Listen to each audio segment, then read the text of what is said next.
آج ہم نے یہ دیکھنا ہے کہ وہ ریاست مدینہ جس کا تصور پیش کیا جاتا ہے کہ یا جس طرح اس پاکستان کو بنانے کی کوشش کی جا رہی ہے، اس میں کس طرح کا قانون نافذ تھا۔ امیر کے لیے اور قانون تھا، غریب کے لیے اور قانون تھا، یا قانون کی نظر میں سب برابر تھے۔ چند مسائل میں آپ سے شیئر کرتا ہوں۔ نبی کریم صلی اللہ علیہ وآلہ وسلم کی اپنی شخصیت بھی قانون سے مستثنا نہیں تھی۔ قانون کا استثناء قانون کی نظر میں، ضابطے کی نظر میں، احکامات کی نظر میں کوئی بھی بڑا نہیں تھا۔ قانون بڑا تھا، ضابطے بڑے تھے، احکامات بڑے تھے، ہر کوئی قانون کے متحد تھا۔ حتیٰ کہ خود رسول پاک صلی اللہ علیہ وآلہ وسلم کی شخصیت بھی قانون سے مستثنا نہیں تھی۔ رسول پاک صلی اللہ علیہ وآلہ وسلم نے حضرت زید بن حارثہ رضی اللہ تعالی عنہ کو اپنا منہ بولا بیٹا بنایا، اور اس وقت وہاں پہ رواج یہ تھا کہ جو کوئی بھی کسی کو اپنا منہ بولا بیٹا بنا لیتا تو اس کو حقیقی بیٹے کی طرح ہی تصور کیا جاتا تھا، یعنی جو حقیقی بیٹا ہونے کی وجہ سے حلال و حرام کے مسائل ہیں یا وراثت کے مسائل ہیں وہ سارے اسی طرح ہی لاگو ہوتے تھے جس طرح حقیقی بیٹے کے لیے ہوتے ہیں۔ رسول پاک صلی اللہ علیہ وسلم نے جب زید بن حارثہ رضی اللہ تعالیٰ عنہ کو اپنا بیٹا بنایا، اتنی محبت، اتنی شفقت دی کہ جب ان کے اہل خانہ ان کو واپس لینے کے لیے آئے تو انہوں نے آگے سے کہا کہ نہیں، اب میں انہی کے ساتھ ہی رہوں گا، اپنے اہل خانہ کے ساتھ واپس نہیں گئے۔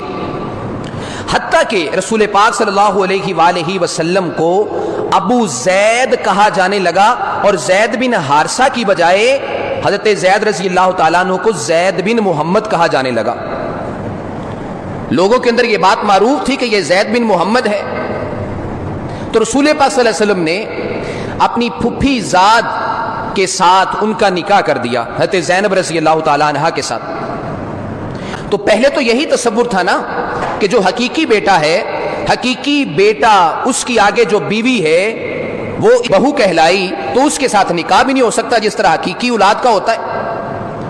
تو ایسا ہی تصور اس وقت معاشرے میں موجود تھا۔ رسول پاک صلی اللہ علیہ وسلم نے اس وقت کے رواج کے مطابق ایسا ہی کیا، لیکن اللہ تعالیٰ کی طرف سے یہ قانون بیان کر دیا گیا کہ یہ جو ایک پرانی رسم رائج ہے اس طرح نہیں ہو سکتا۔ اب جو منہ بولا بیٹا ہے وہ حقیقی بیٹے کی طرح نہیں ہے۔ رسول پاک صلی اللہ علیہ وآلہ وسلم نے اللہ تعالیٰ کے اس حکم کے سامنے سر تسلیم خم کر دیا۔ یہ نہیں کہا ایک بات کو اگر میں نے رائج کر دیا ہے تو اب میں اگر پیچھے ہٹوں میری عزت میں کمی آئے گی، بلکہ اللہ تعالیٰ کے قانون کے سامنے سر تسلیم خم کیا اور منہ بولے بیٹے کی بیوی سے نکاح کیا، اور اس رسم کا خاتمہ کیا کہ منہ بولا بیٹا حقیقی بیٹے کی طرح۔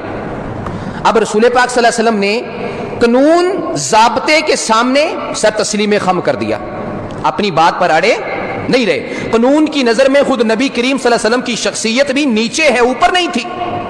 دوسری مثال، ایک دفعہ قریش مکہ کے کچھ لوگ آپ کے پاس آئے، قریش کے سردار، اور آ کر یہ کہا کہ ہم آپ سے مذاکرات کے لیے تیار ہیں، آپ کی بات سننے کے لیے تیار ہیں، لیکن ہماری شرط یہ ہے کہ آپ کے ارد گرد جو یہ غریب لوگ بیٹھے ہوئے ہیں ان کو اٹھا دیں۔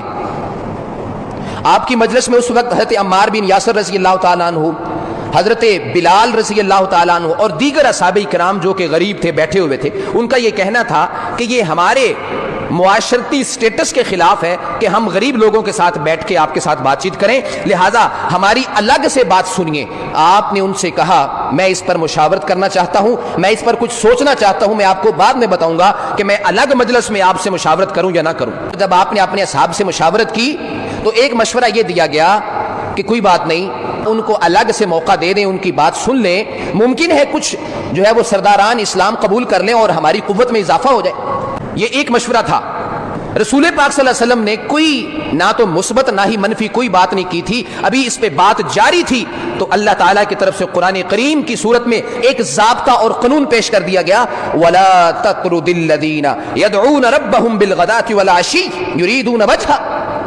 آپ کے ارد گرد یہ جو اللہ کی تسبیح و تحمید کرنے والے غریب لوگ بیٹھے ہوئے ہیں ان کو کبھی بھی اپنے آپ سے جدا نہ کرنا۔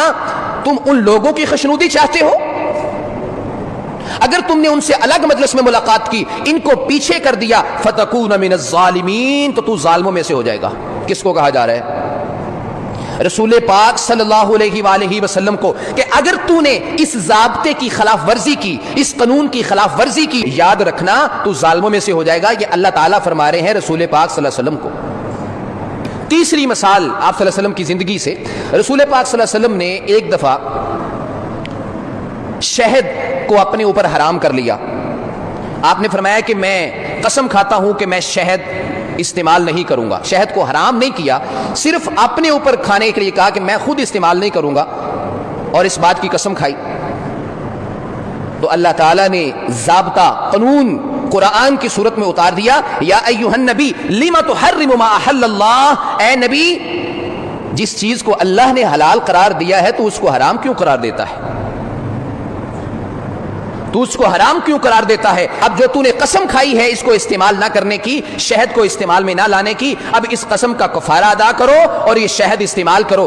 تو پھر رسول پاک صلی اللہ علیہ وسلم نے اس وقت بھی قانون کے سامنے سر تسلیم خم کرتے ہوئے اللہ تعالیٰ کے اس حکم اور ضابطے کو مانتے ہوئے شہد کو استعمال بھی کیا اور قسم کا کفارہ ادا کیا۔ یہ تین واقعات رسول پاک صلی اللہ علیہ وآلہ وسلم کی زندگی سے ہماری آنکھیں کھول دینے کے لیے کافی ہے کہ قانون کی نظر میں سب برابر ہے۔ قانون سے کوئی بھی اونچا نہیں ہے، قانون سے کوئی بھی بڑا نہیں ہے۔